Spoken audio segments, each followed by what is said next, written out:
Hola familia, buenos días. Gracias a Dios por un día más, por una oportunidad más de poder estar acá y de compartir juntos.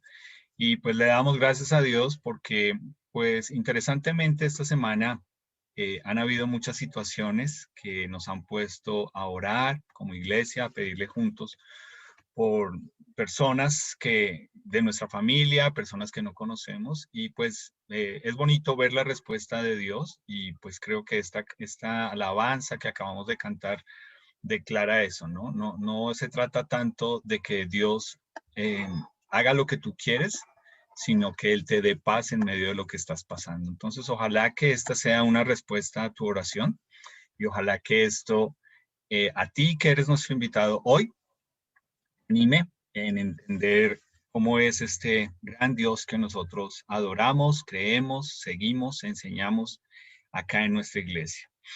Para ti que eres nuestro invitado, comenzamos una serie el domingo pasado hablando acerca de un hombre que ocultó su pecado y su pecado afectó en el pueblo de Israel, y no solamente en el pueblo de Israel, pero también a su familia. Por su pecado sus hijos murieron. ¿Ok? Y una frase que olvidé mencionar hace 8 días, pero que si leyeron ustedes la charla que se envía por PDF, decía, no coma callado. Y a veces las personas hoy en día le animan a uno callado, ¿no? Y la verdad es que frente a Dios, uno no, con nuestro pecado siempre nos va a alcanzar. Entonces, no comas callado. Tu pecado siempre te alcanza. Hoy vamos a hablar acerca de otra situación, y pues va a ser interesante también lo que vamos a estar viendo. Ojalá que si tú eres nuestro invitado y esto te genera muchas dudas, porfa, pregúntanos, búscanos, escríbenos. No te quedes con las dudas. Queremos que quede claro para ti lo que estamos enseñando. Y pues quiero empezar hoy hablando de la historia en la que vamos a estar estudiando hoy. Menciona un personaje anónimo. Básicamente, no conocemos el nombre de esa persona, pero lo interesante es que esta persona, esta niña, esta señorita, hizo una sugerencia, y esa sugerencia llegó a la necesidad de la persona lo suficientemente hondo para saber por qué no tomarla en serio. Entonces, quiero que todos nosotros nos imaginemos que somos una niña desterrada de su pueblo, y que tiene más o menos unos 14 años, y que básicamente el pueblo y el lugar a donde te llevan a vivir es totalmente opuesto a las costumbres y tradiciones que tú tienes. Interesantemente, y hago el paréntesis acá, en la palabra de Dios leemos muchas historias de personas que Dios usó en medio de esta situación, desterrados de su pueblo y viviendo en un lugar con costumbres totalmente diferentes, ¿ok? Entonces, creo que la palabra de Dios tiene mucho para decir a personas que hoy en día están en esta misma condición, que están siendo desterrados, y más que pobrecitear es lo que vamos a ver hoy, es que nos quiere enseñar Dios tal vez cómo quiere usar a una de estas personas. Pero esta señorita, básicamente por ser una esclava, pues suceden varias cosas. Uno, no tiene derechos. Dos, no es considerada persona, es considerada una cosa. Literalmente, para los dueños de esclavos, ellos eran cosas, no eran personas. No sentían, no pensaban. Lo único valioso de los esclavos era su fuerza, era lo único que importaba. Entonces, quiero que pienses, ubícate ahí. Sé que para las mujeres es más fácil, pero pues hombres, tratemos de hacer la tarea. Eres una niña esclava de unos 14 años en un lugar totalmente opuesto a tus costumbres, y eres esclavo. Piénsalo. ¿Cómo manejarías el deseo de venganza? ¿Es lo que todos los días te levantarías pensando, que necesitas vengarte de estas personas? ¿Cómo manejarías el rencor? ¿Ok?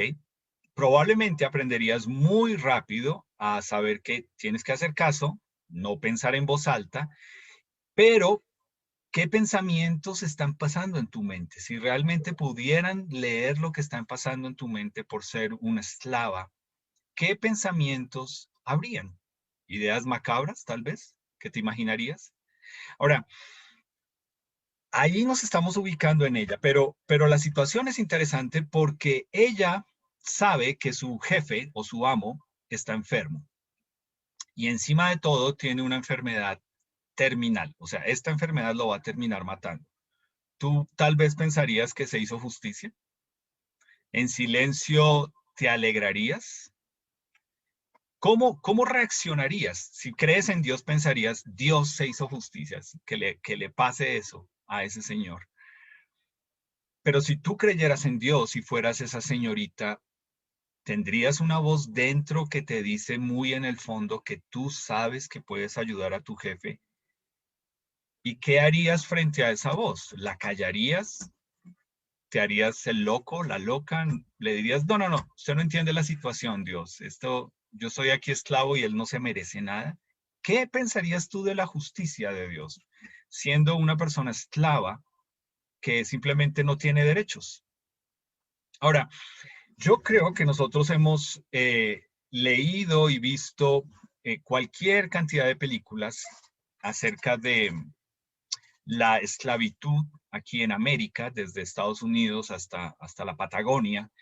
Y lo que hemos visto es que obviamente a estas personas africanos les tocó muy duro, ¿cierto? Uno con solo recrear como lo hacen en una película nos damos cuenta, a uno le genera indignación, dolor, y uno medio se alcanza a imaginar lo difícil que habrá sido para ellos esta situación. Pero entonces, interesantemente, y quiero hacer este énfasis en la introducción esta mañana, la palabra de Dios frente a la esclavitud nos muestra que el pueblo de Israel, desde Deuteronomio 8, Dios les había dicho que si ellos escogían no creerle, no seguirlo, apartarse de él, usufructuar la tierra sin dejarla descansar, él traería el castigo sobre ellos y es que serían desterrados de su propia tierra, por eso, porque Dios lo iba a considerar un pecado.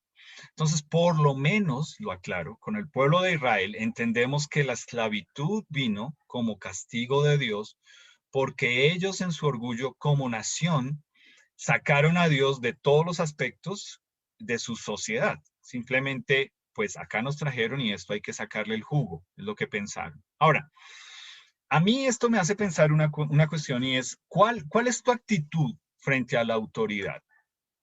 ¿Ok? Yo puedo ver caras aquí de algunos que conozco. Sé cómo Dios ha tratado con ustedes con respecto a la autoridad. En el hogar en el que tú creciste, ¿qué te enseñaron con respecto a la policía, al gobierno, al jefe? En el hogar en el que tú estás criando a tus hijos, ¿qué comentarios haces tú cuando de pronto interrumpen el programa que estás viendo y ponen el programa del presidente? ¿Tú qué dices? ¿Qué es lo primero que sale sobre el presidente? ¿Tú sabes que lo que tú estás diciendo influye sobre tus hijos? ¿Les está enseñando sobre lo que tú crees en cuanto a la autoridad? Piénsalo. Entonces, vivimos en un momento donde esto que yo estoy diciendo es un mensaje de, claro, usted es conformista, usted es de derecha, ustedes en la iglesia le lavan el pensamiento a la gente para que voten por... No, no, no, no, no. Por favor, en medio de una sociedad que nos grita y nos revienta en la cara que sus derechos tienen el derecho de acabar hasta con el centro de la ciudad y donde no hay responsabilidad individual ni colectiva, pues parece que esto de someterse a la autoridad no se deje, ¿cierto? Es como una cuestión que va totalmente contrario a lo que vivimos, lo que nos dice la palabra de Dios. Y yo quiero que leas conmigo, porque al contrario de lo que muchos piensan, la palabra de Dios es muy clara en cuanto a la sujeción a nuestros jefes, ¿ok? Entonces yo lo voy a proyectar y sé y espero que algunos de ustedes se retuerzan en su silla con esta palabra que dice así.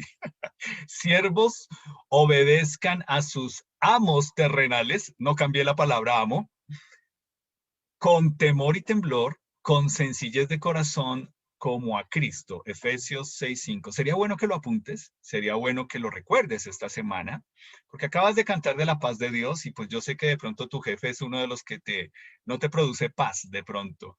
Pero me encanta esto, ¿cierto? Porque yo me imagino que algunos de ustedes están pensando, no, Álvaro, no te equivoques. Yo no soy el esclavo de nadie. Yo no tengo un amo. ¿Ah, no? Me voy a reír, ¿sabes por qué? Porque tú, entonces, ¿para qué trabajas? Si tú no necesitas la plata, trabaja en una fundación donde vayan a niños que necesitan de lo que tú sabes, porque tú no necesitas la plata. Si tú me dices que tú necesitas la plata, entonces tú eres esclavo. ¿Ok? Si tienes tarjetas de crédito y están al tope, tú eres esclavo. Si tienes un crédito de la casa y cositas así, tú eres esclavo. ¿Ok? La palabra de Dios es clara en eso. Y lo que interesantemente la palabra de Dios le dice a las personas que hace 2000 años estaban bajo esclavitud es obedezcan con sencillez de corazón como a Cristo. Yo creo que eso les tuvo que haber retorcido por dentro de una forma terrible, porque es lo que menos esperaban que el movimiento cristiano le apuntara. Era, vamos a rebelarnos, ellos no son Dios, ellos no son nuestro Señor. Y el apóstol Pablo recibe la revelación de Dios de que dice, sométanse con sencillez de corazón y obedezcan. Entonces, creo que es bueno que filtres este versículo con lo que ves en tus redes sociales, con lo que pones en tus redes sociales, con lo que ves en las noticias, con lo que alimentas, porque es chocante y ojalá que lo sea. Ojalá que tú entiendas que realmente eh, el respeto nuestro hacia la autoridad que nos pone la palabra de Dios es muy diferente a como este mundo y esta ciudad y este país en que nosotros estamos viviendo lo percibe. Entonces, dicho esto, quiero que por favor busques Segunda de Reyes, capítulo 5. Está en el Antiguo Testamento.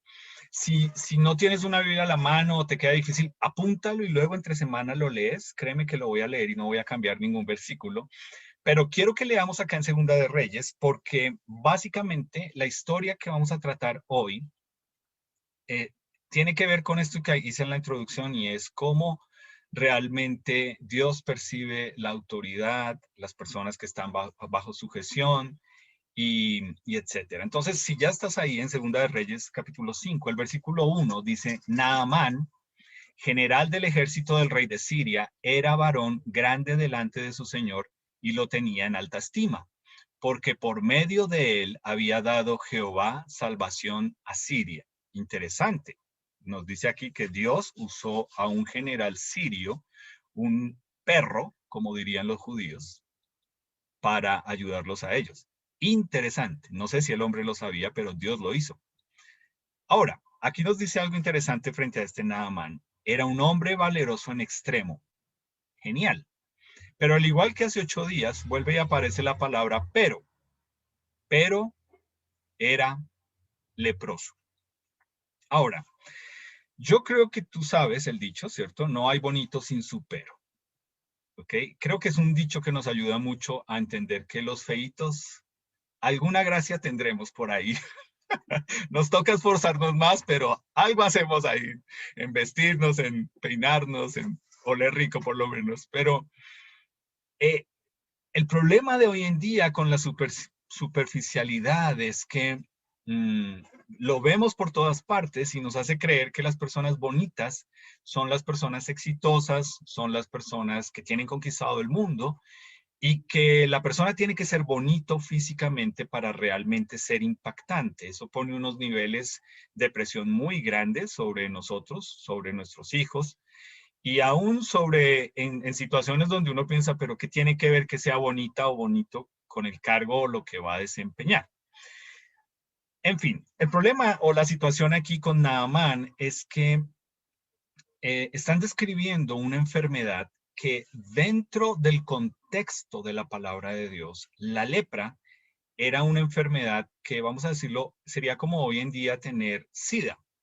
¿sí? Es básicamente una enfermedad que es considerada manifestación del pecado. Lo aclaro, yo sé, hoy en día a una persona le puede dar SIDA por una transfusión sanguínea o por, ok, yo solamente estoy diciendo cuando la persona sabe que le dio SIDA por manifestación o por causa de su pecado. Pero este era Naamán, hombre, básicamente, imagínate, un general, o sea, un hombre grande, corpulento, exitoso, mandaba gente, pero tenía lepra. Y pues en la sociedad judía, para la costumbre judía, la persona con lepra básicamente tenía que aislarse de todas las personas y literalmente morir en medio de su dolor. O sea, no era desterrado, no podía volver a compartir hasta que no fuera sanado. Tú lees en el Nuevo Testamento cómo el Señor Jesús se acercó a personas con lepra y por eso, frente a lo que dice la ley, lo que él hizo fue algo que los molestó mucho, porque supuestamente él no tenía por qué sanarlos. Ahora, interesantemente, aquí nosotros leemos, para los sirios, para esta sociedad, básicamente los sirios, hoy es el país de Irak y de Irán, ellos consideraban lo contrario. Este era un hombre que no tenía un problema en ser una persona exitosa, pero estaba haciendo bien su trabajo, pero no tenía lepra, ¿sí? O sea, tenía una enfermedad incurable.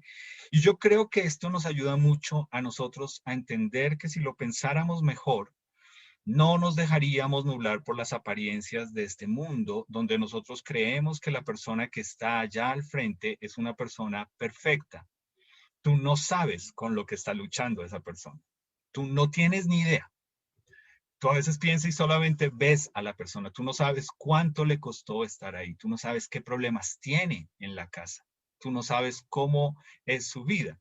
Entonces, yo creo que es interesante que este hombre era lo exitoso del mundo, pero tenía lepra y se le notaba, obvio. Era algo que estaba físico y que estaba ahí. Entonces, ahí en Segunda de Reyes 5, del versículo del 2 al 4, dice, y de Siria habían salido bandas armadas y habían llevado cautiva de la tierra de Israel a una muchacha, la cual servía a la mujer de Naamán. Esta dijo a su señora, si rogase mi señor al profeta que está en Samaria, él lo sanaría de su lepra. Entrando Naamán a su señor, le relató diciendo, así y así ha dicho una muchacha que es de la tierra de Israel. Ahora, aquí aparece nuestra esclava anónima con la que comencé la introducción de la charla y piénsalo. Ella tomó la iniciativa de sugerir que su amo fuera hasta Israel para ver si lo podían sanar. Yo creo que muy a pesar de la introducción y de lo que yo mencioné, y por eso te puse a pensar en venganza y en rencor y en pensamientos, si tú ves a esta señorita sugiriéndole a la esposa de su amo que vaya a buscar sanidad, yo veo una persona cero rencorosa y cero vengativa, muy a pesar de las circunstancias que estaba pasando, ¿ok? Entonces, date cuenta de una cosa. A veces tú crees que eso es cuestión de tiempo, de madurar, de esperar a que pase el tiempo. No, aquí hay una persona que está en la flor de su edad y que ha escogido no ser rencorosa, no alimentar malos pensamientos y por el contrario, ser de bendición a una persona que para un judío no lo merecía y menos para ellos porque los tenían como sus esclavos, ¿no? Es importante ese detalle, ¿te das cuenta? No es importante el nombre, es importante la actitud y lo que ella refleja con esto con respecto a lo que leímos en Efesios 6:5, ¿te acuerdas? Obedeciendo a su amo terrenal con temor y temblor, con sencillez de corazón como a Cristo. Obvio, ella lo estaba haciendo para Jehová en el Antiguo Testamento. Pero interesante, ¿ves? Cómo realmente la actitud de una niña de unos 14 años era mucho más madura que quién sabe cuántos otros que estaban mal con sus amos deseando que se murieran o poderles hacer mal. Y pues básicamente este señor le toma la idea y le dice, me llama la atención y va ante su jefe y le dice, hay una niña que dice que yo puedo ir a buscar sanidad. Ahora, Piensa qué tan dolorosa debería ser esta enfermedad para este señor, qué tan degradado estaba su cuerpo, para que tomara en serio la sugerencia de, primero, una niña, segundo, una esclava, y tercero, ir a otro país que no era el de él a buscar ayuda. ¿Ok? Ahora, aquí yo quiero hacer la aplicación. Ahí es donde yo te estoy diciendo a ti, cuando nosotros oramos por personas que no conocen de Cristo, pero están pasando por una enfermedad. Si yo te he dicho a ti, vuelvo y te lo digo, y siempre te lo voy a decir. Yo no voy a pedir, Dios, sánalos. Y yo te animo a ti a que no le digas, sabes, yo le voy a pedir a Dios que te sane. Lo que le estamos pidiendo es, Dios, que esta circunstancia en la vida de la persona lleve a la persona a conocer a Dios realmente.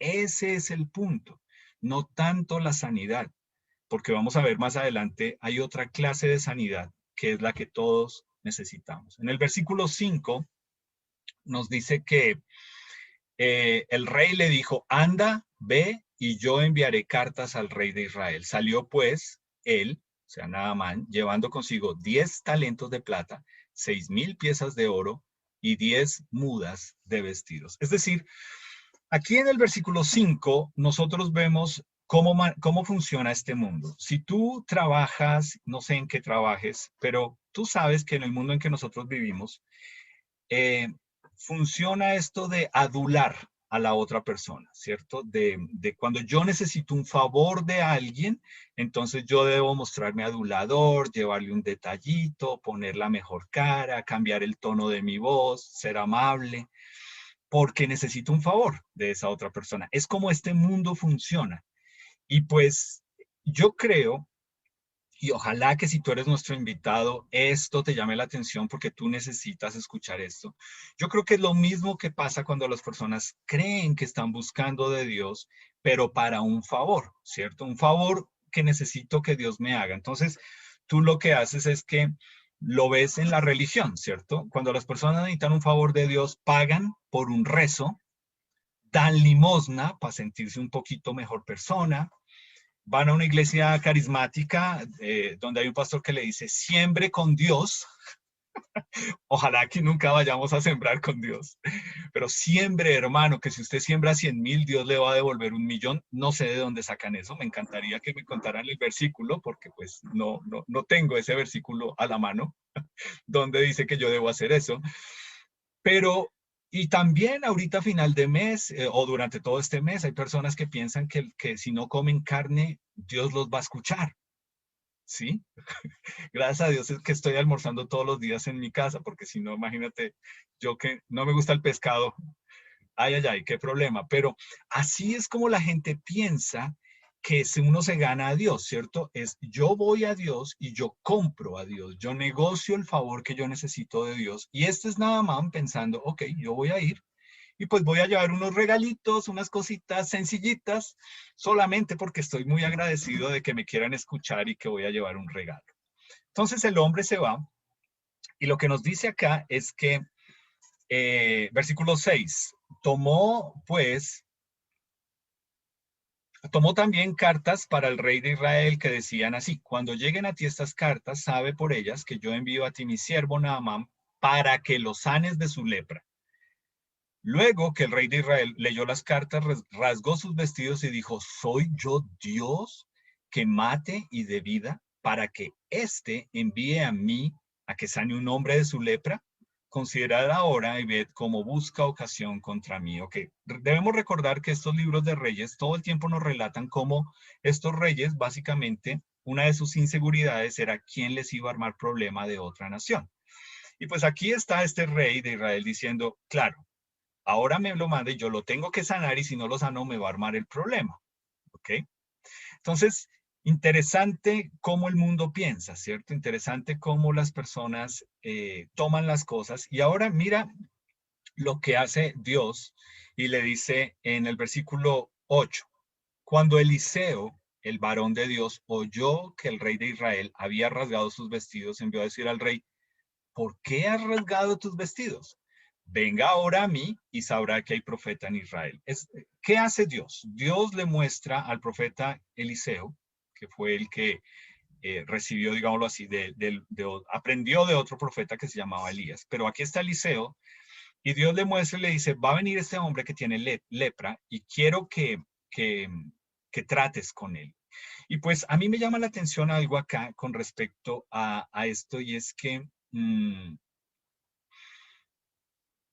a veces nosotros, en lo que hemos leído acá, eh, manejamos esto de la sanidad de las personas, y hay iglesias y hay movimientos que lo manejan de una forma donde es un negocio, ¿cierto? Y la gente lo ve así. La gente no es boba, la gente sabe y dice, pero es que esa iglesia es un negocio. O sea, si yo voy allá, dice que yo pacte con ellos o que yo siembre y que me van a sanar. Y yo quiero hacer una aclaración muy importante acá. Si a ti te ofrecen que te van a curar o que pueden curar a alguien que tú conoces en nombre de Dios, eso es un charlatán, ¿ok? Yo pasé por una situación de salud lo suficientemente grave como para identificarme con personas que están desahuciadas y que simplemente les dicen, como me dijeron a mí, viva lo que le queda por vivir. Y recuerdo alguna vez que alguien mencionó ciertos tipos de iglesias que hay aquí en Bogotá, y yo le decía, no, pero es que eso no es de Dios. Y que sí, pastor, escucha, ese pastor tiene el poder, la unción, bueno, yo no sé qué más. Bueno, y uno de estos señores, porque he escuchado varios, por radio oró diciendo, en este momento Dios está sanando a una persona, no sé, con migraña, a una persona con artritis. Hasta ahí yo digo, bueno, está bien. Pero yo me toteé y cuando lo escuché decir, y en este momento Dios está sanando a una persona con cáncer. Ahí yo ¡pum! Apagué esa vaina, casi que cojo ese radio a patadas. O sea, ¿con qué autoridad este señor se cree que puede jugar con una persona que está pasando por una situación con cáncer para decir que porque él ora, Dios lo tiene que sanar? Si hubiera sido así de sencillo para mí, yo hubiera ido a él y le hubiera dicho lo mismo. Venga, ¿qué tengo que hacer para que usted ore y yo me sane de mi cáncer? Por favor, entiéndelo. La fe no es un negocio, y en esta iglesia nosotros enseñamos que si vamos a orar por ti para que Dios te sane, es que te sane primero de adentro hacia afuera. Porque finalmente este cuerpo se va a deshacer, este cuerpo se va a morir. Así que eso no es lo fundamental. Entonces, eh, creo que es importante mencionar esto porque ese no es el pensamiento de Dios, eso no es lo que leemos en su palabra. Y sí, en el Nuevo Testamento nosotros leemos de los apóstoles que curaron a personas, pero nunca lo hicieron como negocio, nunca lo hicieron a nombre propio, y nunca lo hicieron para que eso resaltara a ellos, ¿ok?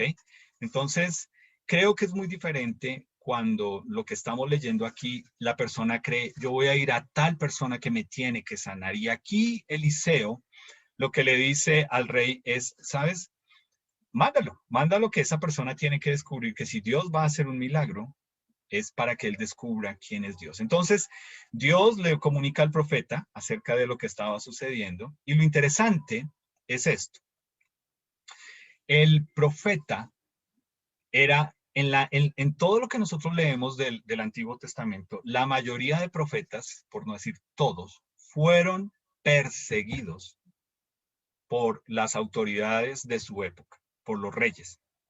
Son contados, sobran dedos de la mano los que los reyes les decían, ven que yo quiero escuchar de Dios. No. La mayoría de profetas fueron perseguidos por los reyes porque el profeta le decía al rey, sabes, Dios no está de acuerdo con lo que estás haciendo. Dios te va a quitar a ti de ahí. Dios va a poner a otro. Dios no está de acuerdo con que hayas tomado esta decisión, con que hagas así.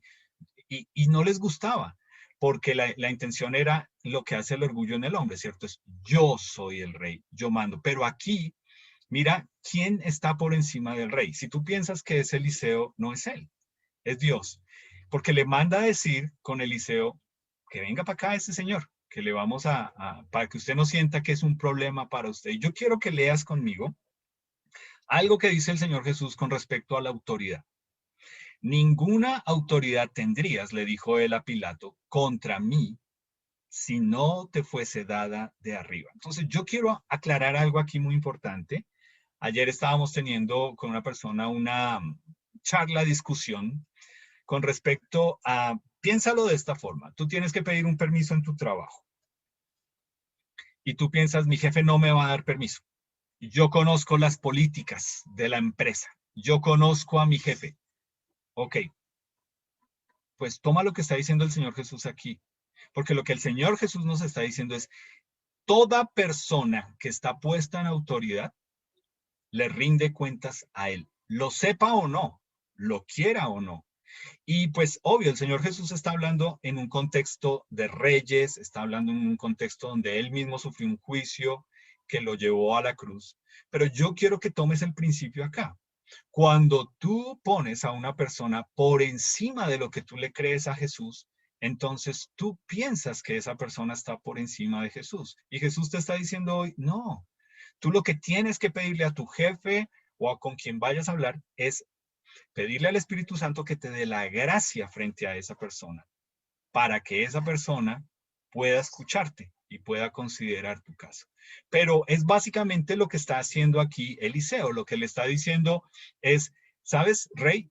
Tú no eres el que soluciona. De ti no depende que Israel tenga o no paz. De ti no depende que hayan guerras. Por encima de ti está Dios y Él te manda a decir que tranquilo, que Él te va a resolver ese problema con este general que viene. Entonces, versículos 9 y 10 dice,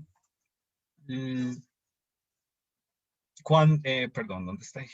Y vino Naamán con sus caballos y con su carro y se paró a las puertas de la casa de Eliseo.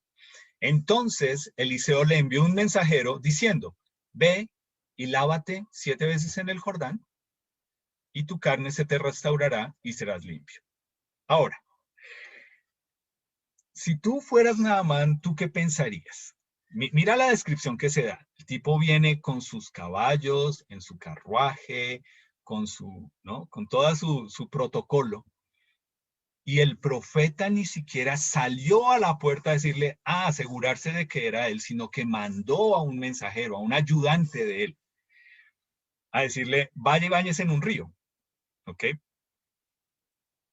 Uno pensaría, Eliseo es una persona orgullosa, pero algo que tú debes entender del concepto judío es que los judíos no se contaminaban, como dijimos al comienzo, si tenían contacto con un leproso. ¿Ok? Entonces, el mismo profeta, Dios le había revelado que este era un hombre que era leproso. Y pues básicamente el conducto fue, este hombre debe entender que el que lo va a sanar no es otro hombre. El que se lleva la gloria no va a ser Eliseo ni el rey de Israel de ese momento, sino alguien que él no ve, pero que está obrando alrededor de él. Alguien que él no sabe, pero lo leímos en el versículo 1. El poderío, el éxito en lo que él hacía como general, nos dice que era porque Dios estaba con él, aunque él no lo sabía. Interesante ese detalle, ¿ves? Interesante. Dios estaba obrando alrededor de él, permitiéndole algunas cosas para que luego él entendiera que era Dios el que iba a obrar en su vida. Entonces aquí está él, ni siquiera salieron a la puerta a nada. Y mira la reacción. Naamán se fue enojado diciendo, he aquí, yo decía para mí, ¿ok? Este es cuando el problema es que pensó. Yo pensé que, yo decía, saldrá él luego y estando en pie, invocará el nombre de Jehová su Dios y alzará su mano y tocará el lugar y sanará la lepra. Habana y Farfar, ríos de Damasco, ¿no son mejores que todas las aguas de Israel? Si me lavare en ellos, ¿no seré también limpio? Y se volvió y se fue enojado. Ahora, interesante lo que leemos acá, ¿cierto? Cómo esta persona mmm, le dolió donde a todos nos duele, ¿cierto? Cuando yo hablo del orgullo, hay personas que me han dicho, a mí me molesta porque yo no soy orgulloso. Entonces tú tienes que entender, cuando tú dices que tú no eres orgulloso, tú eres orgulloso. ¿Entiendes? Ay, hombre. Entonces, al orgullo le duele cuando no se le reconoce. Y eso es lo que pasa con muchas personas como lo manejan hoy en día. ¿Sí te das cuenta? La persona que tiene el poder, la persona que tiene el control, la persona que tiene la autoridad, espera que lo reconozcan, que vayan con adulación, que le digan doctor, que le digan doctora, que le digan su mercecita linda, ingeniero, todas esas cosas. Y resulta que cuando no, al orgullo le duele, al orgullo le duele cuando no es reconocido. Y básicamente aquí lo que vemos es la actitud de Naamán es, usted no sabe quién soy yo. Ay, hombre, ay, hombre, hombre, hombre, ¿quién está por ahí? Usted no sabe quién soy yo, ¿cierto? Y por más que le han dado palo a la gente aquí en nuestro país que sale con esa actitud bien especialita, todavía sigue saliendo gente así. O sea, Naamán vino con sus expectativas. Date cuenta, yo pensaba que, yo creí que. Ahora, si tú eres nuestro invitado, quiero ir primero a nuestros invitados. ¿Tú con qué expectativas viniste hoy a esta reunión? ¿Tú qué esperas que haga Dios porque estás viniendo a esta reunión? ¿Sí te das cuenta? Dios te está diciendo, mira, examina tu conducta, tu pensar, tu actuar, porque lo que tú me estás haciendo es que estás cayendo en el error de pensar que esto es un negocio. Porque vine a la reunión, porque viniste a la reunión, yo tengo que hacer algo para ti. Así nunca va a funcionar. Y este aquí es nada más. Yo pensé que le iba a salir, que iba a imponer sus manos, que iba a orar por mí. Eso me acuerda cuando hacemos consejería con parejas. Yo prefiero advertirles antes de que se vayan decepcionados. Yo siempre les digo, mira, me encantaría tener unos polvitos mágicos, sacarlos en este momento, rociarlos y que tú y tu esposa se fueran felices y que dijeran, ay, tan chévere, Dios es bueno. Pero me encanta decirles al comienzo, eso no va a suceder. Lo que va a suceder es que van a tener que trabajar en su relación. Y trabajar es que se van a tener que incomodar. Y ahí yo empiezo a ver cómo no les gusta esa parte porque es como, yo creí, yo pensé. Entonces, tal vez tú estás escuchando hoy algo en lo cual tú necesitas entender, buscar a Dios o escuchar de Dios no es para hacerte sentir bien contigo mismo. Si realmente tú estás buscando y escuchando de Dios, te tiene que incomodar. Tienes que saber que es algo en lo cual tú dices, uy, no me gusta, ¿sí?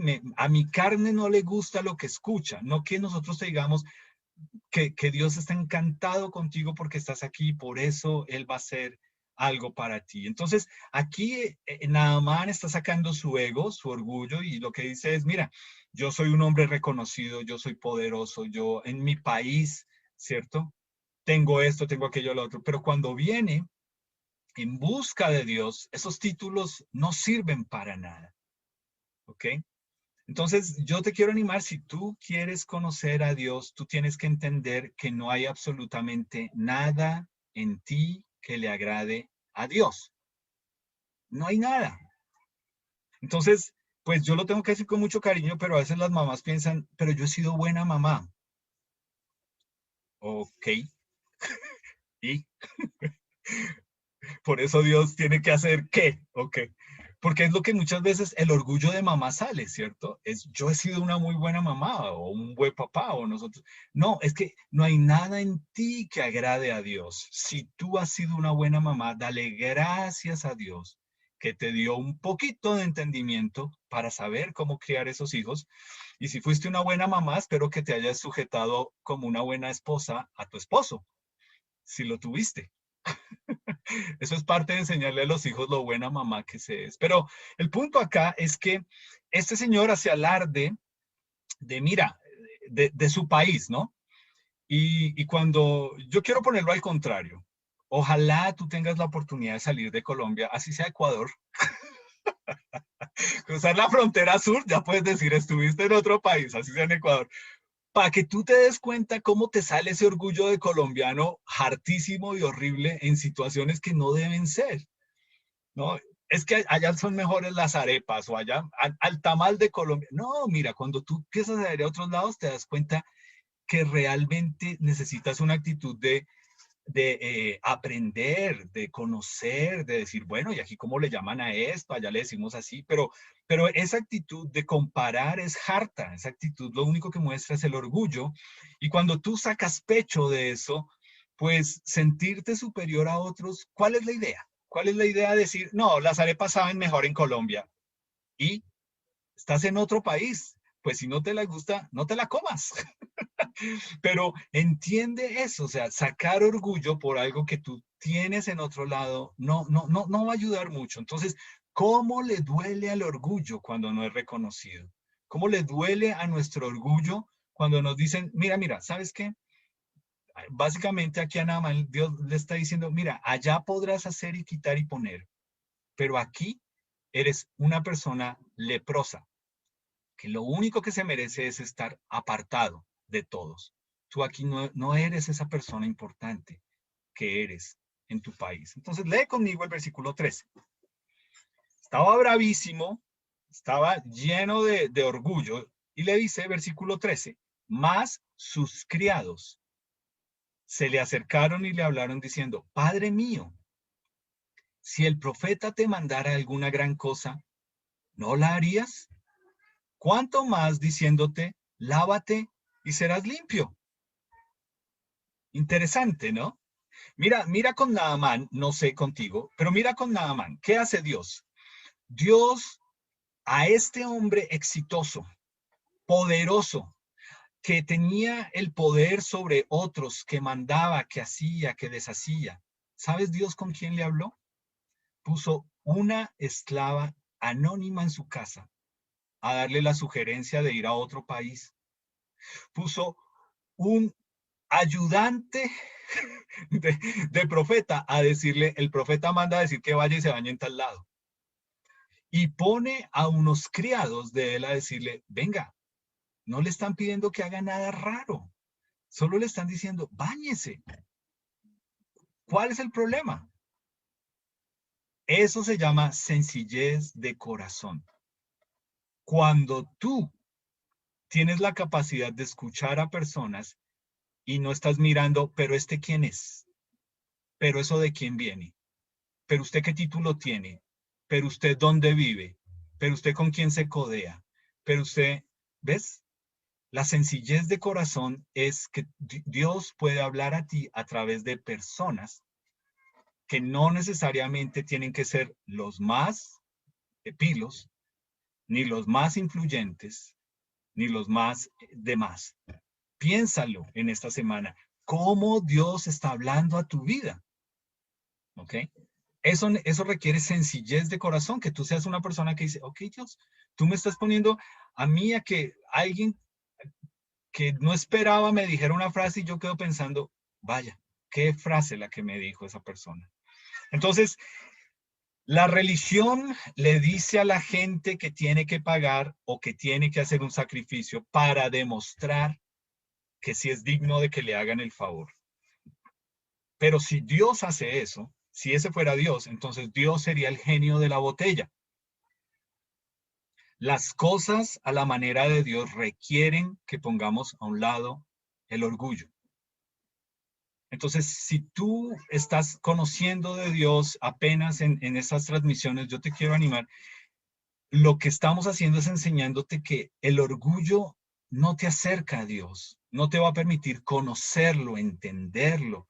Es cuando tú dices, ok, ¿qué es lo que Él me quiere enseñar? ¿Qué es lo que yo necesito conocer de Él? Y entonces mira lo que hace en el versículo 14. Entonces descendió, ¿cierto?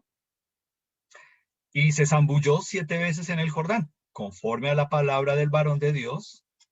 ¿Y qué? Y su carne se volvió como la carne de un niño y quedó limpio. Ahora, no tenía nada que perder. Dios lo hizo a su manera. Y tú entiendes esto cuando tú vienes, no, es que es lo peor que nos pudo haber pasado. Bueno, ¿algo más puede empeorar esto? No, listo. Entonces es el momento para que Dios pueda obrar. Mira lo que sucede cuando las personas Vamos a poner porque esto pasa vez tras vez, tras vez, tras vez. Y aquí me toca entonces hablar de todes, porque como somos todas y todes, entonces, pero digamos que tú te pones de creativo a tener pensamientos en tu mente de que tu cónyuge está actuando muy raro y entonces tú tienes que descubrir la verdad de que tu cónyuge está haciéndote infiel. ¿Ok? Entonces, nosotros hemos hablado con personas que dicen, yo, mejor dicho, le busqué en Facebook, mejor dicho, Facebook tiene que venir aquí a contratar a los colombianos heridos. Son mejores, ¿no? Deberían trabajar en la Dijín, en la Sijín, yo no sé. Le descubrí, hice la conexión, me di cuenta que había aceptado a tal persona y entonces está conectada con tal y tal le quita. Y unas cosas que uno dice, ¿usted hizo todo eso? Listo. Y ahora descubriste que tu cónyuge te es infiel. ¿Y ahora qué vas a hacer? ¿Ok? ¿Sí te das cuenta? Y hay opciones. Matarla, matarlo, irte de la casa, no irte. O sea, ¿qué vas a hacer cuando descubres que las cosas no son, o sea, ya llegó a lo peor que puede ser? ¿Qué puede suceder? Y lo pongo en una situación donde todos nos ubicamos, pero tú lo puedes llevar a muchas otras cosas en tu vida. Tú piensas, no, es que esto es lo peor. Bueno, ok. Entonces, ahora es la opción y la oportunidad para que Dios obre a su manera algo que Él solo puede hacer a su manera. Tú ya lo hiciste a la tuya. Tú ya metiste la mano, tú ya descubriste, tú ya hiciste, pusiste, quitaste, hablaste con tal persona. No, yo tengo un amigo en tal lado, tranquilo, eso allá movemos palancas. Las cosas a la manera de Dios, date cuenta cómo funcionan. Y lo quiero mencionar acá.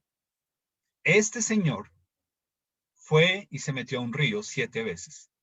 No se paró a alguien con palabras rebuscadas. Señor, rogamos por este varón de Dios para que... Nada. No fue algo mágico, no fue con show de luces, no hubo canción de fondo, no, venga que suba Robin y toque con el piano algo suave mientras Dios hace la... No hubo luces, no hubo canción, no fue en una iglesia, no hubo un hombre ahí. Se hizo a la manera de Dios, cuando Dios quiso, como Dios quiso, porque el poder de Dios es invisible, pero es Él obrando. ¿Qué es lo que tú estás esperando? Dios está diciéndote a ti, créeme, confía en mí, no tengas miedo. Pero tú crees que se trata con un show en el cual Dios durante un año nos ha demostrado que el show se guardó. No tenemos que hacer un show para escuchar la palabra de Dios. Gracias a Dios. Quiero concluir con lo siguiente. Mira, el pecado en nosotros es considerado como lepra espiritual. El pecado en nosotros es comparado con la lepra espiritual. Es decir, si tú estás acá y tú dices, pues muy interesante, muy bonito, pues como animado el Señor, lo que nos está enseñando, pero pues, bueno, aquí es donde viene. Si tú estás acá y tú sabes que tú pecas, Dios te ve a ti como un leproso espiritual. Y acabas de ver lo que Dios hace y el manejo que le da a la lepra. ¿Ok? Solo Dios puede limpiarnos a través de su Hijo Jesús. Y yo quiero que lo leas conmigo. Está en Marcos 2:17. Jesús lo dijo. Los sanos no tienen necesidad de médico, sino los enfermos. No he venido a llamar a justos, sino a pecadores. Entonces yo te voy a decir una frase para ti que eres nuestro invitado y pues para ti que ya has estado, la vas a volver a escuchar. Para ir al cielo no hay que ser buena gente. Para ir al cielo, la condición es reconocerse pecador. El cielo va a estar lleno de pecadores que fueron hechos limpios de su lepra espiritual. Eso es lo que va a suceder en el cielo. Entonces, si tú eres nuestro invitado y tú dices, no, y te preguntamos, ¿si tú vas a ir al cielo? Sí. ¿Por qué? ¿Porque soy buena gente? No. Entonces Jesús te está diciendo, entonces tú no me necesitas, porque tú no te estás reconociendo enfermo, no te estás reconociendo necesitado de un médico. Lo que Jesús nos está diciendo es, para que yo pueda aceptarte, tienes que reconocer que estás enfermo y que tu enfermedad es como una lepra y necesita un médico que la cure. Y ese es Jesús. Si tú estás acá y eres nuestro invitado, tú necesitas a Jesús para que limpie tu lepra espiritual. ¿Ok? Y nosotros estaríamos fascinados y encantados si tú nos llamas, si tú nos escribes y nos preguntas, ¿cómo lo puedo hacer? ¿Qué tengo que hacer? ¿Ir a sumergirme dónde? No es en un río, es en la sangre de Jesús que limpia nuestros pecados. ¿Ok? Si tú eres nuestro invitado, si tú no has nacido de nuevo en Jesús, si tú no has sido limpio de tu lepra espiritual, Jesús es la persona que te puede limpiar a ti. Y para nosotros, hacer las cosas a la manera de Dios, vamos a experimentar sanidad. Ahora, quiero mencionar algo antes ahí y es la limpieza en nuestra vida solamente vendrá a través de lo que hace la palabra de Dios en nosotros. ¿Ok? Es la palabra de Dios aplicada a nuestra vida lo que nos va limpiando más y más de nuestro pecado, porque todos los días pecamos. Y nosotros sabemos Dios va a usar circunstancias, Dios va a usar personas, pero sobre todo Dios va a usar su palabra para mostrarnos que la obediencia siempre trae resultados de bendición en nuestra vida. La obediencia a Él, a su palabra. Y ya voy a hablar un poquito de eso. Entonces, Dios, eh, buscar a Dios implica reconocer que nada de lo que tenemos en este mundo lo impresionará para responder a nuestras súplicas, sino vernos perdonados a través de Jesús. Por favor, recuerda eso. No se trata de que tú ya no eres pecador. Se trata de que siempre necesitas de Jesús. No se trata de que tú ya no pecas. Ahora tú pecas diferente, pero el pecado sigue siendo pecado y necesitamos de ese Jesús que nos limpia a diario, de esta lepra espiritual que quiere volver a nosotros a diario. Ahora, quiero mencionar acá algo y es la sanidad. Hacer las cosas a la manera de Dios se experimenta sanidad. Sanidad sexual. Mira, nosotros con mi esposa hemos tenido el privilegio de aconsejar muchas parejas que vivían en unión libre y que dicen nos queremos casar. Y pues si bien unión libre y son solteros, o sea, no hay hijos de por medio, lo que les decimos es, bueno, ustedes quieren hacer las cosas a la manera de Dios, entonces vamos a hacer una cosa. Ustedes van a vivir por aparte y van a tomar este tiempo y van a parar toda actividad sexual y ahora la van a entregar a Dios en adoración hasta que se casen. La primera vez que yo le sugerí eso a una persona que no era creyente, yo, la verdad, estaba esperando que me dijera, o sea, golpeara el escritorio y dijera, usted está loco. ¿A usted qué le pasa? O sea, eso es mi intimidad, son mis derechos, usted no se meta en... Este tipo volteó a ver a la mujer y le dijo, vamos a hacerlo. Un no creyente. Y eso me animó Dios a poder decirle a todas estas personas, mira, mientras no entregues esta área y experimentes que Dios quiere sanarte sexualmente, no vas a poder entender por qué Dios creó la sexualidad dentro del matrimonio para disfrutarla dentro del matrimonio. Tú estás disfrutando algo que Dios creó fuera de la bendición de Él. Él te quiere dar tu bendición y entonces tú necesitas parar esto para experimentar sanidad. Y hasta ahora no hemos tenido ninguna pareja que venga a decirnos, ustedes nos engañaron, eso no es verdad. No, Dios lo hace. Dios lo hace porque la persona dice, ok, yo lo voy a hacer así. Y es genial cuando las personas entienden esto y ofrecen su sexualidad a Dios como una adoración. ¿Entiendes? Todo el tiempo estamos aquí hablando de adoración. Mira qué interesante. Cuando yo ofrezco a Dios que mi sexualidad yo la pueda disfrutar dentro del matrimonio. Sanidad financiera. Cuando las personas entienden realmente qué es nacer de nuevo y que ahora Jesús es el Señor de todas las áreas de su vida y dicen, ok, bueno, ¿cómo es esto de diezmar o de ofrendar? ¿Qué debo hacer? Explíquenme, ¿cómo manejan ustedes el dinero? Y la persona empieza a ser fiel. La persona empieza a experimentar que le alcanza para pagar deudas, que antes le sobra, que una cantidad de cosas en la cual Dios está sanando su concepto de cómo la persona manejaba el dinero. Sanidad relacional, en el que la persona empieza a experimentar paz con respecto a cuando empieza a orar por otras personas difíciles en su vida, sean sus propios papás o hermanos o su propio esposo o esposa. Sanidad espiritual. Si te das cuenta, ¿por qué tú y yo somos comparados con leprosos por nuestro pecado que necesitan ser sanados en la sangre de Jesús? Esa es la idea. Solo la sangre de Jesús tiene el poder de limpiarnos y de hacernos esa persona mejor en Él, esa nueva persona, esa persona que sabe lo que se siente ser exitoso para el mundo, pero tener el pecado en uno que le dice, sabes, tú sabes cómo se siente cargar con esa lepra. Y ahora Dios nos limpia de esa lepra y hace que nosotros seamos de testimonio para otras personas. Tú, mira, nosotros hemos escuchado de personas que dicen, es que yo tenía aquí una amiga o un amigo y vi que ahora se casó o que hizo no sé qué cosa y Dios, y yo, ¿cómo es eso? Yo quiero saber qué es eso. Sanidad, ¿ves? Y la persona le muestra así, es que Dios sanó mi corazón. Entonces, quiero terminar orando esta mañana con respecto a esto.